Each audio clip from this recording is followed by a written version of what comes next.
Ceci est une série de vidéos, alors n'hésitez pas à vous abonner pour avoir la suite. Mais en fait, on va parler des calendriers de versets. Donc, chaque jour, je vous partage un verset. Et aujourd'hui, on est le vendredi 17 janvier et il est 21h53. Donc, tantôt, on va aller dormir. Vous avez la vie éternelle, vous qui croyez au nom du Fils de Dieu. 1 Jean 5, verset 13. Ce ne sont pas tous ceux qui me disent « Seigneur, Seigneur » qui entreront dans le royaume des cieux, mais celui qui fait la volonté de mon Père qui est dans les cieux. Matthieu 7, verset 21. Que signifie croire en Jésus-Christ? Aujourd'hui, croire en Jésus-Christ peut sous-entendre croire seulement à son existence. Le fait que Jésus a vécu il y a environ 2000 ans n'est guère remis en question, ni par les historiens, ni par la société en général.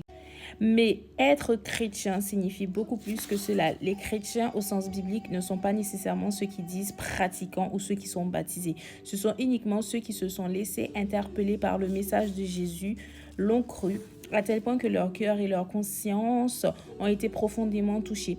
Dans son enseignement aux foules, Jésus a parlé de quelqu'un qui se tournait vers Dieu en disant « Ô Dieu, sois apaisé envers moi, pécheur ». Luc 18, verset 13. Dans cette courte prière, cette personne exprime l'essentiel, se reconnaître pécheur devant Dieu et recevoir librement et consciemment la grâce de Dieu comme un don.